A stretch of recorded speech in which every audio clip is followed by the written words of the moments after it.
Number 1. Yes, ma'am. Number 2. Present, madam. Number 3. Yes, ma'am. Number 4. Present, madam. Number 5. Number 5. Something wrong? No, madam. Something is wrong.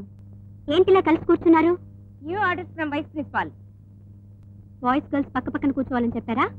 లేదు, boys girls అని చెప్పలేదు. Alphabetical order లో కూర్చోండి అన్నారు. What nonsense is this? సౌత్ ఆఫ్రికాలోనే అందరూ కలిసిపోయారు. మనకు మాత్రం సపరేషన్ ఎందుకు మేడం? నేను నీ ఒపీనియన్ అడగలేదు. Sit down. Sorry sister. Silence. Silence. Silence. Is this an elementary school? ఎరా ఆవిడ ఎలిమెంటరీ స్కూల్ అని అడుగుతున్నారు. సిగ్గులేదా? సైలెన్స్ రా. నువ్వు కూర్చో బావా. సైలెన్స్ రా. అయ్యయ్యో సైలెన్స్ రా. Silence please. సైలెన్స్ రా బాబు.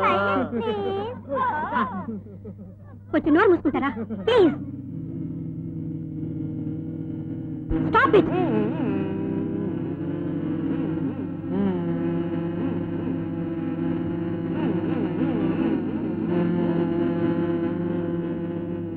డాక్టర్ విశ్వం వచ్చి కొద్ది రోజులుగా అయింది. అంతలోనే కంప్లైంట్ అనే ఎందుకు అనుకుంటారు? ఆయన పద్ధతుల గురించి నా అభిప్రాయం చెప్తున్నాను అనుకోండి. నేను నా అభిప్రాయం చెప్పకోరుతున్నాను. సరే చెప్పండి. క్లాస్ రూమ్ లో బాయ్స్ అండ్ గర్ల్స్ వేరువేరుగా కూర్చునేవాళ్ళు. ఇప్పుడు అది మార్చి అందరినీ ఒకటిగా కూర్చోబెట్టారు. అలా కూర్చోబెట్టకూడదనడానికి రూల్స్ రెగ్యులేషన్స్ లేవు కదా. అతని సూచనతో గౌరవనీయుడైన ప్రొఫెసర్ లాగానో ఒక కాలేజీ వైస్ ప్రిన్సిపాల్ లాగానో కనిపించటం లేదు.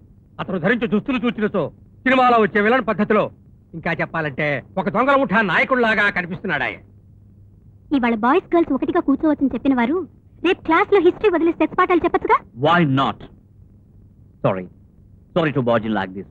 వేరే పని మీద వచ్చాను. నా గురించి చెడుగా మాట్లాడుకోవడం నా చెవిని పడింది. అది విని ఊరికే ఉండడానికి నేనే వెర్రాని కాదు. దీని మీద మీరు కొంచెం సంతకం పెట్టండి సార్. బాయ్స్ ని గర్ల్స్ ని పక్క పక్కన కూర్చోమని చెప్పడానికి ముందు వాళ్ళందరూ అనుమతి తీసుకుని కూర్చోబెట్టాను సార్. బాయ్స్ అండ్ గర్ల్స్ పక్క పక్కన కూర్చోవడంలో ఏ తప్పు లేదు నాకు అనిపించింది. సెక్స్ నేర్పిస్తానేమన్నా భయపడినట్టున్నారు. అవన్నీ వాళ్ళకి నేనేం నేర్పించక్కర్లేదు. ఒకవేళ నేర్పించినా అది తప్పు కాదని నా ఉద్దేశం. ఎయిడ్స్ మహమ్మారిలా వ్యాపిస్తున్న ఈ కాలంలో సెక్స్ గురించి వివరించాలి. అందులో ఉన్న మంచిని చెడుని విప్పి చెప్పాలి. నెవర్ కండమ్ కండోమ్ అని తెలియజెప్పాలి. కాండోమ్ అంటే తెలుగులో మీకు వద్దు, తెలుగులో నాకు అర్థం తెలుసు. ఈ పద్ధతి చూస్తున్నారుగా. ఆయన చూస్తూనే ఉన్నారు. మాస్టరు, ప్యాంట్ వేసుకుంటే తెలుగు సంస్కృతి చెడిపోతుందా? అలాగంటే బటన్స్ కూడా తెలుగు సంస్కృతి లేదు. మొగలాయలు తీసుకొచ్చింది. నాతో మాట్లాడండి. మీరు తెలుగు మాత్రం నేర్పించండి. తెలుగు సంస్కృతి మేము చూసుకుంటాం. నాయుడు, నేను ప్రిన్సిపల్ గారు కొంచెం ప్రైవేట్ గా మాట్లాడుకోవాలి. కొంచెం వెళ్తారా మేడం?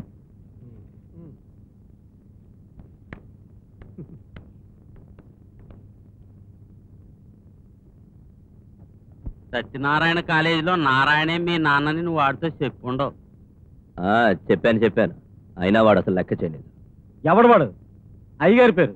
అయ్యగారి పేరు చెప్పారా? చెప్పుండరు బాబు. అన్నీ చెప్పానయ్యా. చెప్పినా వినలేదా? ఎవడు వాడు? పప్పుచారా పప్పుచారా? అడ్రస్ ఇవ్వండి బాబు. తెల్లారి లోపు లేపేస్తాను. ఏమంటారయ్యా? అంత కిక్కులో ఉన్నాడా?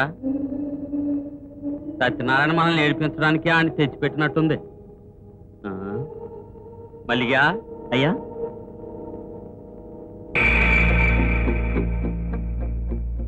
మన కాలేజీ కొత్తగా ఒక వయసు ప్రిన్సిపాల్ వచ్చాడంట.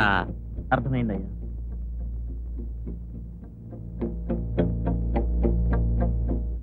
అయినా నీకెందుకు ఈ కాలేజీ గొడవలని? అంటే నేను చేసినంత తప్పంటారా? తప్పేం కాదు, నాకు బాగా తెలుసు. అనవసరమైన విషయాల్లో తలదోర్చు కూడా నీ పని నువ్వు చూసుకుంటే పోలా. తోటకూర రెడీయా? నేను మాట చెప్పనా? 4-5 ట్యూషన్లు చూసుకో, బాగా ఆదాయం వస్తుంది. గొడవల జోలికి వెళ్లకుండా నచ్చిన పిల్లని పెళ్లి చేసుకో.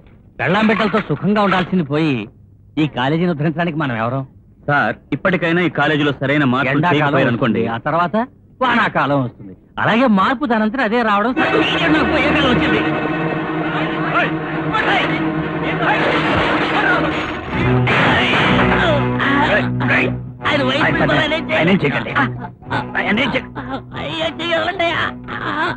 కావాలంటే పరిస్థితి తీసుకోండి. దేవుడు ఆయన ఏం చేయకండి రా.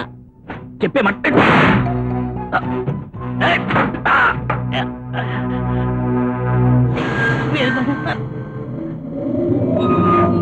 ఈ గాయమారి బాబుని క్షమాపణ. ఎవరిని క్షమాపణ అడగాలి? వారిని నీకు తెలియదు? ఎవరిని క్షమాపణ అడగాలట? ఎవరిని అనడం కంటే ఎవరి దగ్గర క్షమాపణ అడగాలనేదే ముఖ్యం. ఆహా చూడండి రా 1995 లవ్ స్టోరీ. అటు చూడరా మన కాలేజ్ ఎంత చెడిపోయిందో. Super figures. ఎలా నత్తి మీద నత్తి. ఇదిగో కావాలా? కొడతావా? అయితే ఓ కండిషన్, ఈ రోజు నుంచి క్యాంటీన్ ఖర్చంతా నీదే. ఓకే అంటే మీ నాన్నతో చెప్పిరా, వచ్చి పేల్చిచ్చాడా. ఇలారా రా, ఎవరికి చెప్పకూడదు. ఇది కొట్టావనుకో సూపర్ గా ఉంటుంది. అప్పుడు నత్తి రాదు.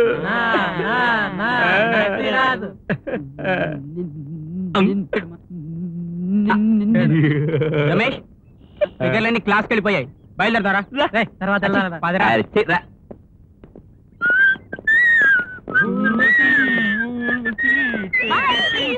ప్రెసిడెంట్ గారు జరగండి జరగండి.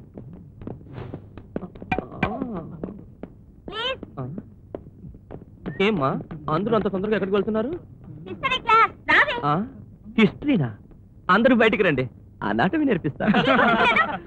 ఏమ్మా సిగ్గుపడితే పని జరుగుతుందా? సుప్రభాతం గురుదేవా. శీఘ్రమేవ కళ్యాణ ప్రాప్తిరస్తు. ఏరా క్షమాపణ చెప్తాడన్నో లెక్క చేయట్లేదు.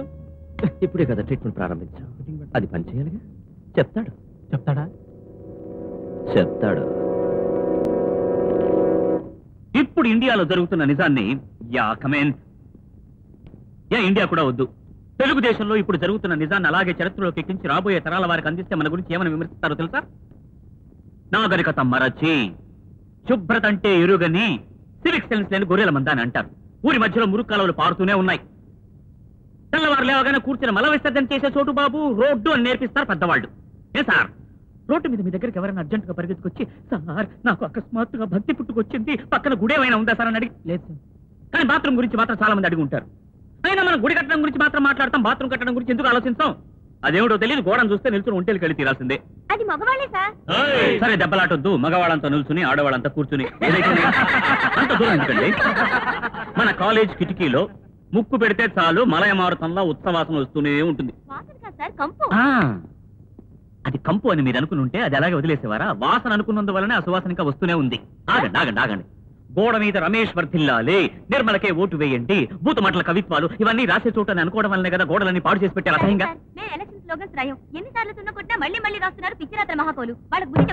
బుద్ధి చెప్తాం. I stand guarantee. అయితే ఒక చిన్న ప్రాబ్లం. కాలేజ్ యాన్యువల్ బడ్జెట్ లో పెయింట్స్ కొనడానికి మాత్రమే డబ్బు ఉంది, పెయింట్ కొట్టడానికి కూలి ఇవ్వడానికి డబ్బు లేదు. మరి సార్ చూస్తున్నారు మీరు, భలే కిలాడి సార్. సార్ కోడల్ని చండాలం చేసినప్పుడు అడగని ప్రశ్నను బాగు చేసేటప్పుడు ఎందుకు సార్ అడుగుతున్నారు? అయితే ఒకటి, మీరు ఇది చేశారంటే చరిత్ర చదువుకునే విద్యార్థులను అందరూ అనుకోవడం కంటే చరిత్రను సృష్టించే విద్యార్థులను అనిపించుకోవచ్చు. I can promise you one thing, గోడలు పాడు చేసేటప్పుడు నా ఆనందం కంటే సున్నం కొట్టేటప్పుడు మరింత ఎక్కువ ఆనందం కలుగుతుంది. Any volunteers? Thank you.